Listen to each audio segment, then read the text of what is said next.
Hello viewers, আসসালামু আলাইকুম। বিদেশের রান্নাঘরে যখন ঘরের ঘ্রাণ। আজ একটু করলা ভাজি করলাম। খুবই সহজ, কিন্তু একেবারে মায়ের হাতের স্বাদের মতো। পেঁয়াজ, কাঁচামরিচ, হলুদ এবং আর একটু তেল, এটুকুই। তবু এই গন্ধে যেন পুরো বাংলাদেশ।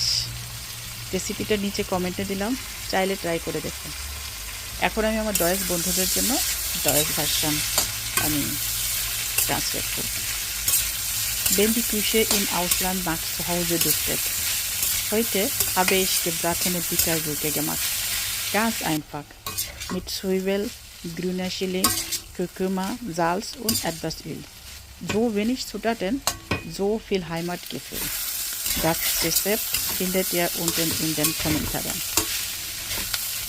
So, dear, আমি দুইটা ভাষায় চেষ্টা করছি করার জন্য। এটা অনেক অনেক সহজ রান্না।